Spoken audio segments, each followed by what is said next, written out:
Thank you so much, Vice Mayor Luis Sebastian. Susunod naman po at ating pasalubungan ng palakpakan ng walang katulad na ama ng bayan, Mayor Rico Roque. Salamat, AJ. Thank you. Una po ang aking pasasalamat sa Panginoon dahil sa kabila ng init na yan, pagpapalain tayo, pinagpapala ng Panginoon dahil may biyayang matatanggap ang bawat senior citizen ng Sining Bata. Siya palapakan natin ng Panginoon. Diba? Maraming salamat po sa inyong lahat. Maraming salamat sa pamunuan po ng mga senior citizen dito. Siyempre sa pamumuno ng aking tita na 160 na ang DP kahapon. Dahil kailangan kayong ikutin lahat. Mas pinaaga. Dapat bukas pa, pero ngayon natuloy. Tita, maraming salamat. Sa mga Lola Gets, maraming salamat. Diba? Na yung isa dyan, siguro isang album na picture namin. Tapos kanina nagpaalam, gusto kong sabihin sa immigration na magpalampas. Tita, basta kasama mo kami sa prayer mo palagi. Diba? Ang aking tatay, ang tatay Rode, ang tatay kong Ninong, ayun naman si ang ating dating kapitan. Maraming nato, pare. Sa lahat po ng ating mga kaibigan dito, mga leader politiko, sa lahat po ng kawani ng pamahalang bayan na magsisilbing mga paymasters mamaya, maraming salamat. Kay Nanay Jack sa ating OSCA Chair, kay Tatay Berting sa ating PESCA President, maraming salamat. Sino pa? Ayun, sa pamunuan po ng barangay, siyempre, sa ating magiting na kapitan, kay Kapitan Aldi at sa bumubuo ng Sangguniang Barangay, maraming salamat. Sa ating mga PIO, Bikaw, mga PILAC officers and members, maraming salamat. At siyempre, kilalanin ko yung mga kasamahan ko sa Team Puso at Talino. Ayun, buhat doon sa pinakamatangkad, halos kapitbahay nyo lang, dyan sa barangay ng Kakarong Bata. 3-termer na barangay captain ng Kakarong Bata, ngayon ay tatawid bilang 3-termer na konsihal ng ating bayan. Kaya ating suportahan ang taong madaling lapitan at tunay na maaasahan. Konsihal Noni Santa Ana. Ang sunod, pinakabatang konsihal ngayon. Alam nyo, ang batang ito ay nagsimula po bilang SK. Kala mo na naging SK President. Pangulo ng lahat ng mga Sangguniang Kabataan members ng bawat barangay. Then noong 2019, hinikayat ko po na maging konsihal ng bayan, Lukmaban. Ang sabi po nung aming kalaban noon, anong gagawin ng batang yan? Uhugin pa. Baka magbutas lang ng bangko sa konseho. Pero marunong ang Diyos. Dahil hinayaan niyang mag-aral, matuto. At ngayon, tutuntong na sa kanyang pangatlong termino. Palakpakan po natin ang kalaunay baka maging boses ng bayan ng Pandi sa Kapitolyo. Siyempre, Konsihal Potpot Santos. Ayun, yung isa, baka makalimutan nyo. Dati pong co-host to ni Willie Rebillame sa Wawawi. Di ba? Nagpapamigay ng papremyo, nagbibigay ng swerte, ng saya sa buong mundo. Di ba? Hinikayat natin na maging konsihal ng bayan noong 2022. Niloob nyo, niloob ng Panginoon na manalo. Hindi po siya nagdamot dahil mismong personal na pera niya. Inilalabas niya ay pinambibili ng bitamina ng inyong mga apo. Naramdaman, tunay naging bahagi ng Municipal Health Officer natin, katuwang ng ating mga BHW, LLN at Mother Leader, dahil ang Committee on Health ay sa kanya po ipinagkatiwala. Kaya naman sa taong ito, mga kalola, kababaihan ng bayan ng Pandiyang, kaisa-isang babae na magiging boses ninyo sa konseho. Dahil siya lang po ang kandidatong babae ngayon na konsihal. Ang magsisilbing boses ninyo, ang wawa-winner sa puso ng bawat isang Pandiyenyo. Konsihala Monet Jimenez.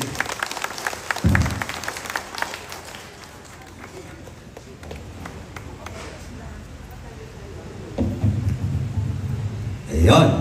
Okay, syempre. Yung isa, naku dyan lang yan, kapitbahay nyo din. 3-termer to na konsihal ng ating bayan. Nire-represent niya po ang aking kaibigan kasama sa paglilingkod sa bayan. Ang dentista ng ating bayan. Dati po yun na sekretaryo ni Mayor noong 2010. Di ba? Ang dentista ng bayan ngayon. Ang dami na dito nabunutan, nabigyan ng pustiso dahil hatid niya sa bayang ito ay better smile. Di ba? Ang magbibigay ng kakaibang ngiti sa bayan ng Pandi. Di ba? Ang talagang maaasahan at tunay na kaibigan. Palakpakan natin, Doc Noel Esteban. Pasintabi po sa aking mga kumpare. Kapag ako'y tinatanong sino ang pinakamabait kong kumpare, itong taong ito ang nasa isip ko. Nakadilat man ako at nakapikit. Alam niyo po, ang taong ito ay kaibigan, kumpare, at kasama sa politika. Pero alam niyo po ba, never ko pa na nakitang nagalit ang taong ito. Never po siyang nakita na nagdamot din sa tao. Napakabuti ng puso ng taong ito, lalong-lalo na sa pagtulong sa kapwa. Alam niyo po, maraming beses ako, kapag bumababa sa bawat barangay, minsan, may lalapit sa akin, nagpapasalamat at yumayakap. Nagpapasalamat at ang sasabihin, Mayor, maraming salamat sa ipinadala mo kay Consiel Danny Del Rosario. Sa totoo lang, minsan hindi na po sa akin ang gagaling. Sinasabi niya, galing yan kay Mayor. Ganon kabuti ang taong ito. Marunong tumulong, marunong mag-share ng blessing sa ibang tao. Kaya naman, suportahan natin sa kanyang pangalawang termino. Siyempre po, Consiel Danny Del Rosario, ang pambansang kumpare ng bayan. Yun. Eto, kasabayan pa yata ng Tatay Ro dito. Sabay ba kayo? O, tingnan mo. Di ba? Tatay, ano? Ang taong hindi nagsasawa sa paglilingkod sa bayan. Di ba? Mag-expire pero hindi magre-retire. Yan ang motto ng taong ito. Di ba? Laban lang. Dahil sa kanya, ang serbisyo ay nanggagaling sa puso. Tunay na maaasahan dahil pala kaibigan. Ang dami po naming napupulot sa taong ito. Dahil sa tagal na niya sa paglilingkod sa bayan, yung experience niya ay sapat na para kami ay maraming matutunan. Kaya palakpakan po natin, Consiel Vic Concepcion. Okay, yun o. Baka naman pwedeng makasinigang dyan, si Tita Carmen. Di ba? Okay, syempre, yung isa natin. Di ba? Ay, bago yan, meron pa po kaming isang konsihal.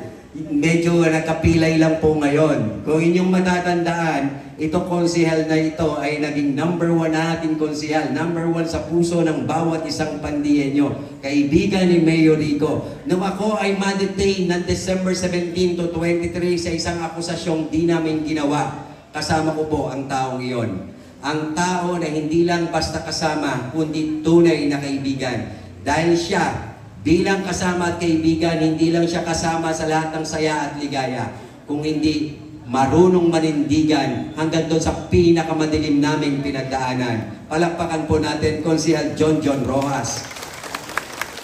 Yung pinakahuli, nararamdaman na ng lahat ng bawat barangay sa ating bayan. Lalong-lalo na ang mga kapitan. Yan, si Tita Carmen, konting umot niyan. Arman, pahingi, yung aking Xerox, nasa na? Kaya sabi niya kanina, pre, paano yan? Si Tita Carmen, magkikita na naman kami yung Xerox machine para sa senior citizen natin. Huwag po kayong mag-alala dahil yan ang Sec Arman. Kanina bago kami bumaba dito, tinawagan na niya ating budget officer. Maglalaan siya ng pondo para ang Xerox machine para sa lahat ng senior citizen ng barangay ng Siling Bata ay maibigay sa inyo.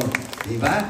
Ganyan po tumatrabaho at umaakto ang sekretaryo ng ating bayan. Pero alam niyo ba, bigyan ko kayo ng kaunting kwento. Itong taong ito ay matagal ko na pong kaibigan. Mga bata pa lamang kami hanggang mag-aral ng kolehiyo, magtrabaho, mapunta sa munisipyo. Kaibigan ko na po ito. Nung po kami nag-aaral sa kolehiyo, nakatira po kami sa isang maliit na kwarto. Parang isang, ano po yun, room for rent po yun. Parang hindi naman apartment. Maliit lang talaga, sobrang liit. Mas maliit pa doon sa kulungan ng baboy, baka kalahati lang noon. The triple deck po ang aming tulugan. Dahil ako po, natatawa si nanay, baka kala kasi ni nanay, sa gandang lalaki kong to, anak ako ng mayaman. Nanay, hindi po. Ang tatay ko po ay isang magsasaka, ang nanay ko ay isang mananahi. Ayan, alam ng Tatay Rodi yan, kasi best friend ko, yung kanyang anak na si Randy Parulan. Nag-aral kami dito na halos minsan naglalakad lang kami. Kaya ang buhay namin sa Manila ni Sec, hindi po biro ang aming pinagdaanang hirap. Alam niyo po, kapag kami merong lulutuing ulam na siya yung nakaatas na nauna sa bahay para lutuin yung ulam, kahit yung ulam na yon ay kapraso na lang, sakto o sapat lang para sa kanya. Kami ng kuya niya, titiram pa ng ulam. Ganun po kabuti ang loob niyan para i-share pa sa amin. Kaya ako'y naniniwala na kapag ito naging konsehal ng bayan ng Pandi, marunong tong mag-share ng biyaya at blessing, padadaluyin natin sa bawat isang Pandienyo. Alam niyo po, noong ako'y nagnegosyo, ang bodega ng bayan na nagkaroon ng 44 na sangay, 44 branches ng North and South Luzon. Imagine niyo, itong taong ito ang Vice Presidente. Ang sabi po ng mga kaibigan ko, ang swerte-swerte ni Mayor Rico, ni Rico Roque sa negosyo. Swerte ko sa negosyo, swerte sa politika. Pero hindi nila alam, may tao sa likod ko na nagbibigay at nagdadala ng swerte. Ito pong taong yon. Kaya para dumaloy ang swerte sa bawat isang pamilyang Pandienyo, tulungan ninyo po ang aking kaibigan, ang magiging kaibigan ng bawat isang pamilyang Pandienyo. Siyempre po, Consisec Arman Concepcion. Ayun, dumarating na ang ating kapitan na dual citizenship na rin ang hawak. Di ba? Oy, meron na. May ID ka na ba? Di ba? Palapakan natin, napakaswerte nyo, napakapalad ninyo dahil nagkaroon kayo ng isang magiting at mabait na kapitan. Di ba? Siyempre po, baka kalimutan ninyo. Alam niyo po, sa aking kasaysayan sa politika, 3 na ang naging vice mayor ko.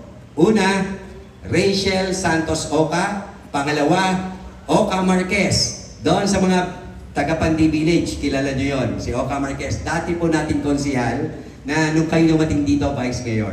Then, Vice Mayor Louis Sebastian ng 2019. Lahat po na yung binanggit kong pangalan, equally, mababait, masisipag, maaasahan, mahusay at magaling. Ang kaibahan nito ni Vice Mayor Louis Sebastian, ina ng bayan. Nanay po siya na ako mismo bilang alkalde ng bayang ito pinapasok sa kanilang tahanan. Inare, niyakap na parang anak, parte ng kanilang pamilya. Ganon ang ginawa niya sa bawat isang pamilyang Pandienyo. Naramdaman niya kung ano yung pangangailangan, lalong-lalo na ng bawat isang senior citizen ng bayang ito. Alam niyo po ba, na noong 2019, unang taon, muli ng aking panunungkulan at first term din niya, unang buwan halos, ang unang inilatag po sa akin ay request, Mayor, baka pwede nating ponduhan ang lahat ng senior citizen na magkaroon ng local pension sa bayang ito. Ang sagot ko po sa kanya, Vice, magkano yan? Ang sabi niya, 2,000 pesos bawat isa. Kung meron tayong 8,000 senior citizen, 16 million pesos. Ang sabi ko po, saang kamay ng Diyos natin kukunin ang 16 na milyon? Isang second-class municipality ang bayang ito. Ang ira ng mga nandoon sa Pandi Village 1 ng 2019 ay nandun pa po sa inyong sending city, sending municipality. Yung mga galing ng Villa Luis, nandun pa dahil po ang PSA, ang census, ay nangyari lang ng 2020 at magte-take effect lang yon the following year, 2021. Pero kapag gusto, may paraan. Di ba? Kaya po, kinausap namin ang budget officer. Ang sabi niya po sa amin, Mayor, Vice, kakayanin nating pondohan yan, provided sa isang kondisyon. Magtitipid kayo. Paanong pagtitipid? Dapat walang bibili ang bawat opisina, kabilang ang Vice Mayor at Mayor's Office ng bagong sasakyan na gagamitin nyo. Dapat na personal. Naku po. Imagine niyo, Mayor, walang sasakyang pasasakyan ang Mayor's Office. Di ba? Walang pasasakyan para sa Vice Mayor. Walang pasasakyan para sa mga departamento. Pero dahil gusto namin, ginawa namin ng paraan. Dahil may personal naman po kaming mga sasakyan. Kaya po 2020, nagkaroon na tayo ng local pension sa bayang ito. Para po doon sa mga nanggaling sa Metro Manila, galing ng Pandi Village 1, galing ng Villa Luis. Maraming syudad na sobrang yayaman. Pero tandaan ninyo, hindi lahat ng senior citizen na nasa talaan binibigyan ng local pension. Kapag kayo may pension sa SSS, GSIS o anumang pension na nanggaling sa pamahalaan, tatanggalin kayo. Kapag kayo ay may national pension na tinatawag, tanggal kayo sa listahan dahil bawal. Dito po sa bayan ng Pandi, kahit kayo'y tumatanggap ng pension saan mang parte o ahensya ng pamahalaan, magkakaroon kayo para maibigay po natin ito ng patas sa bawat senior citizen ng bayan ito. Kaya palakpakan po natin ang tunay na ina ng bayang ito na nag-akda ng local pension, Vice Mayor Louie Sebastian. Paano na yan? Baka naman ako ang makalimutan nyo.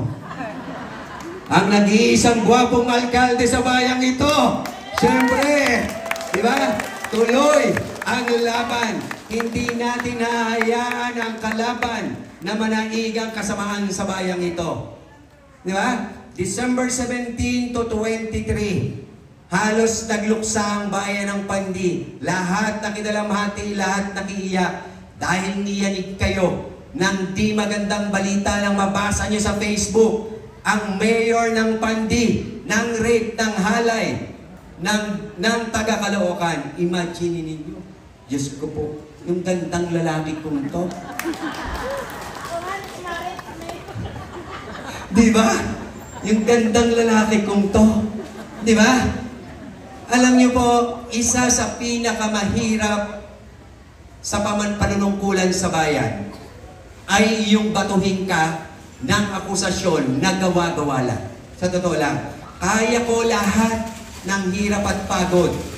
Kung papaanong kinaya ko na manindigan sa inyo, sukdo lang na wala ako sa posisyon sa bayang ito.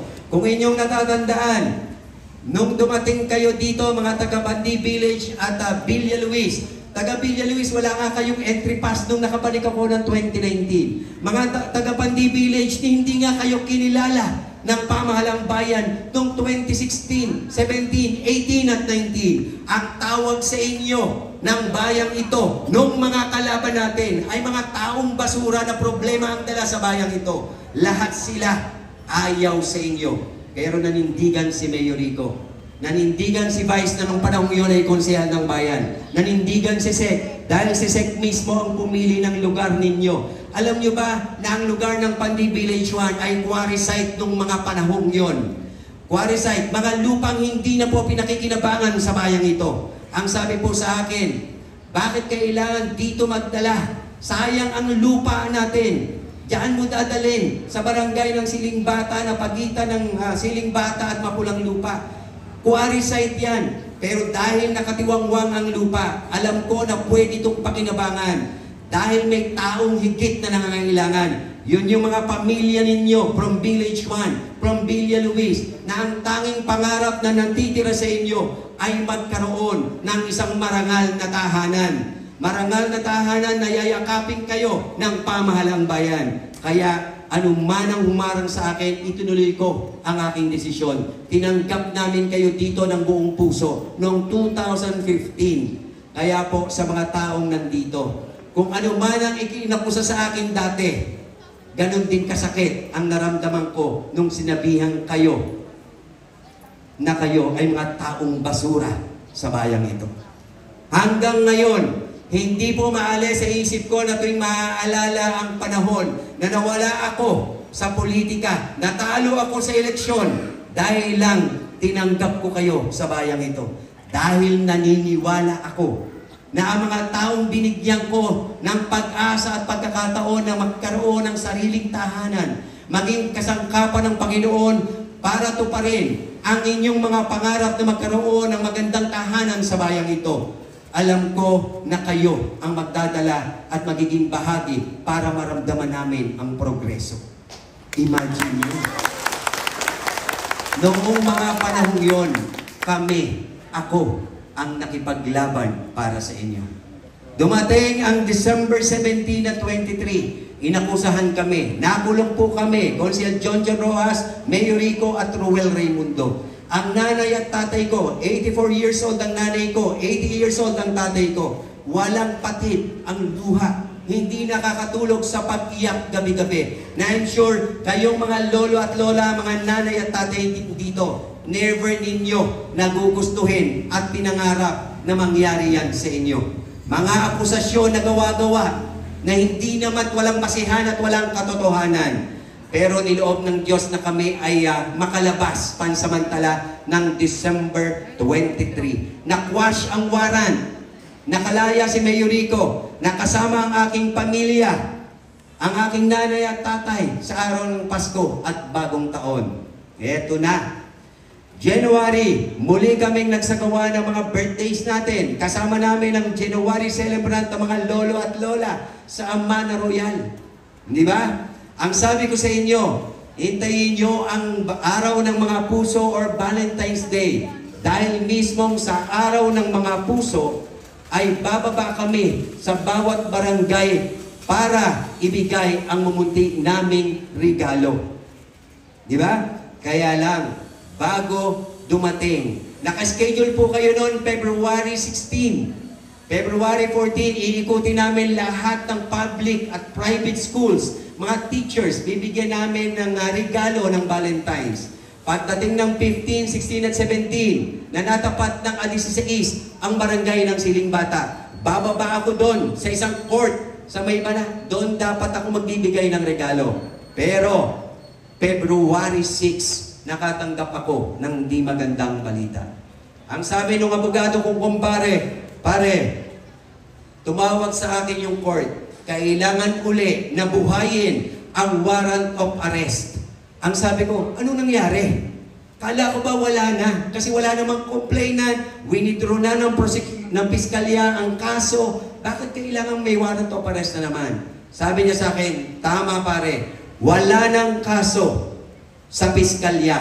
Pero, since ito ay nasa korte na, kailangan mong dumaan ng arraignment, pre-trial at trial, bago ma-dismiss ang kaso. At bago dumating ang arraignment, kailangan buhayin ang warrant of arrest.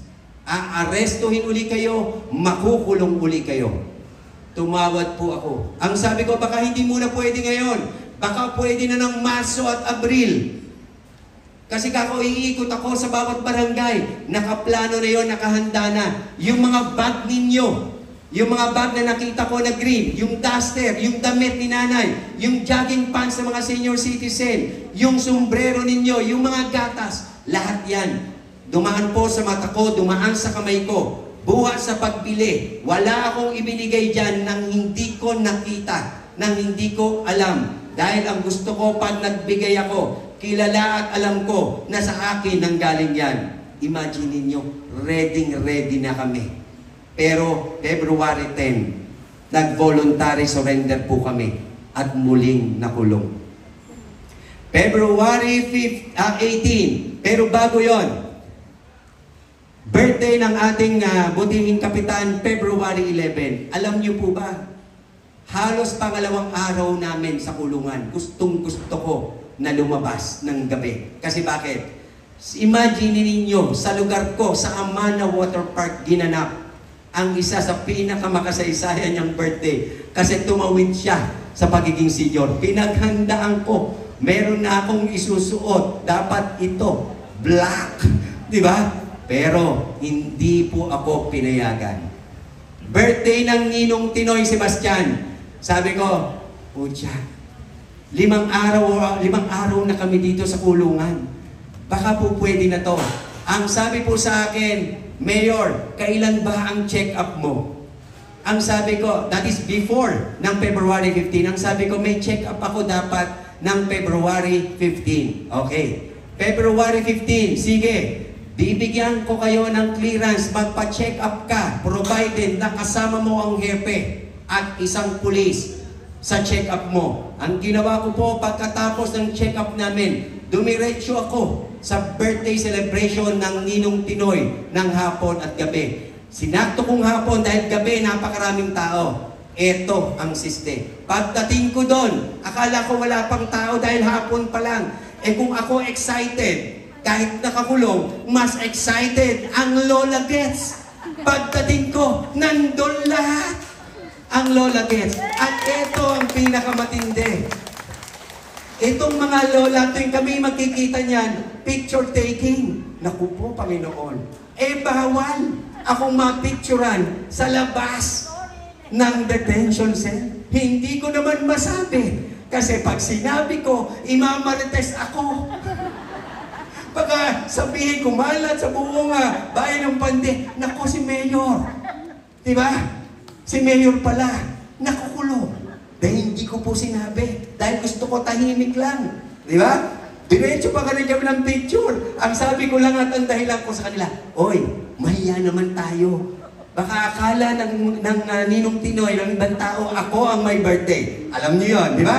Di ba? Iwas ako ng iwas. Pag magpipicture na, kulang na lang, tumalikod po ako. Ganon ko po. Pero hindi ko talaga sila mahindian. Sobra ko po talaga silang mahal. Kaya sabi ko, bahala na si Batman. Di ba? Bahala na si Batman. Di ba? Imagine ninyo, panggigipit. February 18, nagkaroon po ng arraignment. Walang dumating na namang complainant. Ultimo abogado, no show. February 25, nagkaroon po ng pre-trial at trial. Wala na namang nagpakita ni anino ng complainant at abogado. Kaya 1:30 po ng hapon ng February 25, formal na pinumpukan ng judge. Tapos na ang kaso, dismiss na ang kaso ng rape laban kay Mayor Rico, Jonjo Rojas at Ruel Raimundo. Dismiss ang kaso. Diba? Pero nagtagumpay sila. Nagtagumpay ang kalaban dahil nagipit nila ako. Nagipit nila ako sa pamamaraang, imagine ninyo, lahat ng regalo ako ang naghanda. Pero nung February 16, ang sama-sama ng loob ko, ang sakit-sakit ng loob ko, dahil habang inaabot sa inyo yung regalo ng Valentine's Day sa bawat senior citizen na nandito sa kabilang court, wala ako. Ang sama-sama po ng loob ko, na nagawan ako ng ganong gipit. Napahiya, hiniya ang buong bayan ng Pandi, hiniya si Mayor Rico, Konsehal Jonjon, on national TV, sa lahat ng social media platforms. Nagtagumpay sila sa gusto nila. Dahil ang gusto nila, tapos na dapat ang laban. Dahil non-bailable ang kaso, dapat si Mayor Rico makulong at hindi makalabas para kami na ang alkalde ng bayang ito. Pero mas marunong ang Diyos sa kanila. Mas marunong ang Panginoon. Mas gusto ng Diyos na ang laban dito ngayon ay para doon sa mga taong tunay na marunong manindigan, magmahal, magpaalaga at magbigay ng respeto sa mamamayan at bawat mamamayang Pandienyo. Kaya po niloob ng Diyos na tuloy ang laban ng Team Puso at Talino. Salamat sa Diyos. God is really good. Ngayon, may nag-post. Kalaban na naman. Ang sabi, kaya na-dismiss ang kaso kasi money talks. Dalawang salita na very powerful. Imagine niyo, money talks. Nabayaran ng judge, gumamit ng pera, limpak-limpak na salapi, siguro ang idubos ni Mayor para ma-dismiss ang kaso. Ngayon, para sa kaalaman po ng lahat ng senior citizen ng Barangay Siling Bata. Na-dismiss ang kaso sa 3 kadahilanan. Una, si Micaela Buico Mariano na 26 anyos at pinanganak ng ganitong buwan, araw at taon, ay ipinacheck po namin ang pangalan sa Philippine Statistics Authority or PSA kung saan kayo kumukuha ng inyong birth certificate, authenticated, death certificate at marriage certificate. Lahat ng yun, doon tayo pupunta. Dahil wala ni isa man dito na hindi nandun sa talaan ng Philippine Statistics Authority. At ano ang sabi ng PSA? Nagbigay po ng sertifikasyon na si Micaela Buico Mariano ay never ipinanganak sa Pilipinas. Never nag-exist. Wala po siyang birth certificate. marriage certificate, never siyang ikinasal. At never siyang namatay. Wala siyang death certificate. Ang ibig sabihin, yung Micaela Buico Marianong pangalan ay gawa-gawa lang. May gumamit ng pangalan, may nagpanggap para iharas, idemanda, may magdemanda, maaaring peking ID, pero ang totoo, peking tao. Dahil wala po talagang rape na nangyari. Pangalawa, kapag kayo ay nagdidemanda, nagsasakdal, bukod sa salaysay ang hinihingi, medico-legal. Ang medico-legal po na ipinresenta sa piskalya, ipinacheck namin kung saan sinuri yung babaeng nag-akusa ng rape. Pinadala po namin sa crime lab, sa krame, kasi yun yung address. Kasama yung pangalan. Sa medical legal po ay nandun ang pangalan nung ni-rape, kasamang pulis at yung pirma ng nagsumuring doktor. Ang sabi po ng crime lab sa krame, ang medical legal na ito ay hindi namin inisyo kailanman. At base sa aming talaan sa record, walang Micaela Buico Mariano na nagpa-check up dito at sinabing siya ay ni-rape. Yung pulis po na pangalan na kasama ni Micaela Buico, pinacheck namin sa talaan ng PNP, mga pulis sa buong Pilipinas. Wala pong ganong pangalan na naging pulis sa Pilipinas. At ito pa, yung doktor na nag-certify na siya, si Micaela Buico, ay ni-rape. Ang sabi po ng doktor, walang doktor na ganitong pangalan sa crime lab. At yung pangalan ng doktor, pinacheck namin sa listahan ng mga doktor sa Pilipinas. Ang sabi po, hindi totoong doktor ang taong ito. Wala sa talaan ng mga dating doktor sa Pilipinas. Pangalawang fake. Pangatlo, address ko. Address ni John at Ruel Raimundo. 1097 Langit Road, Bagong Silang, Caloocan City. Ipinacheck po namin sa Caloocan. Nagbigay ng sertifikasyon ang barangay na ang 1097 ay never nag-exist sa kasaysayan ng Langit Road sa Caloocan. Ganon din po ang sertifikasyon ng City Hall ng Caloocan. Never sa kasaysayan ng Caloocan na nagkaroon sa Langit Road ng 1097. Anong ibig sabihin? Lahat yon fake, gawa-gawa. Mas matakot tayo sa mga tao na kayang gumawa ng masama para lang magkaroon ng posisyon at kapangyarihan sa bayang ito. Nakakatakot na maghalal.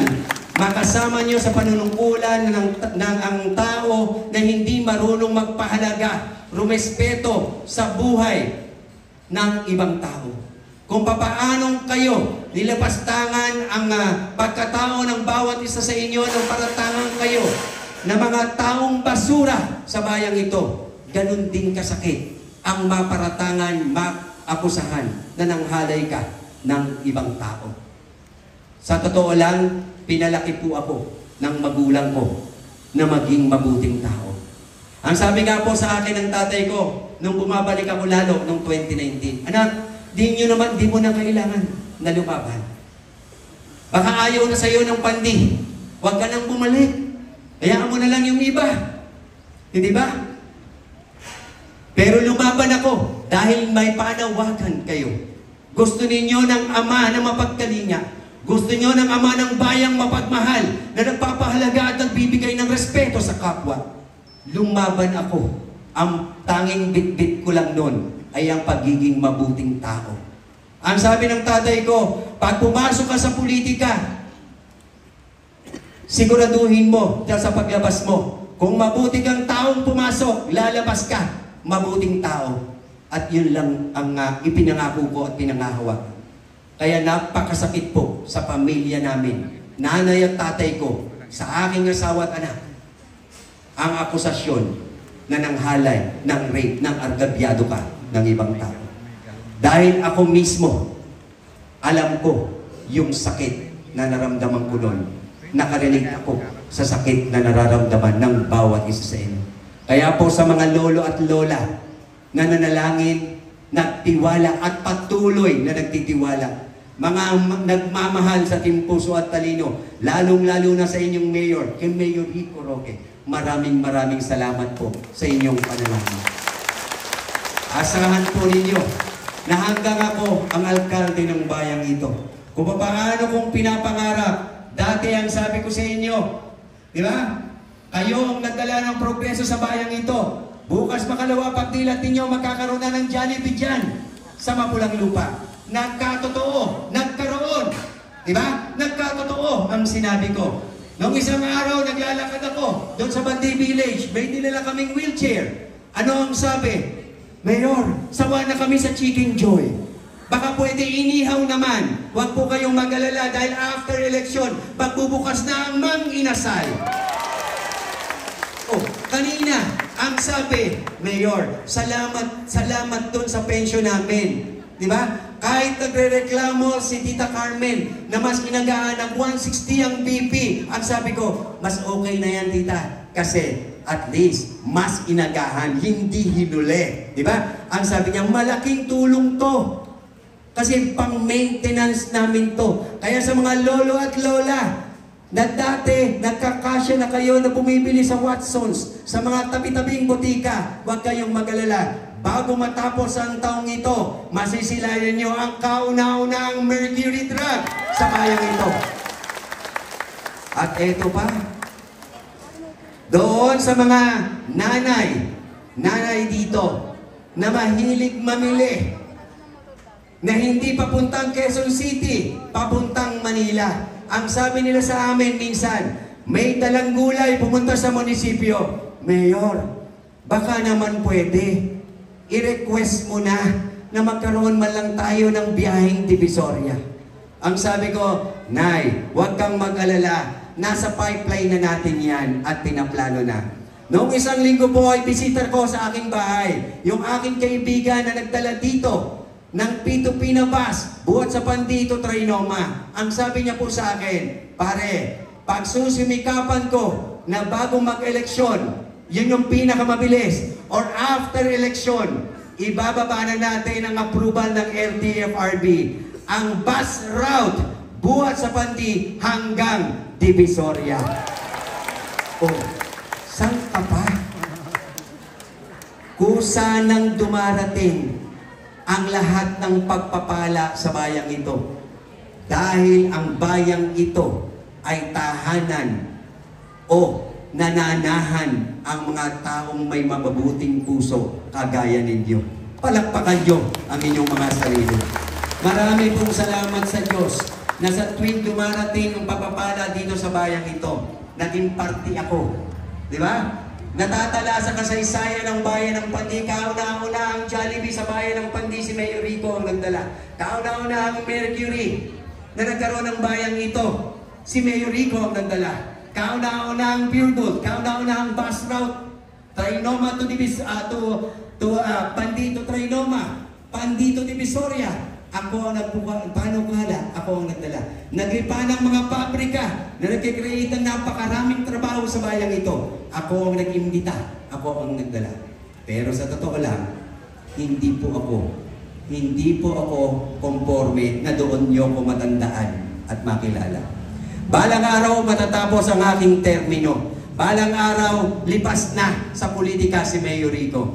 Pero gusto kong maalala niyo na minsan nagkaroon ng alkalde ang bayang ito na naging daan para matupad ang pangarap ng napakaraming taga-Pandi Village 1 at taga-Villa Luis sa barangay ng Sinimata.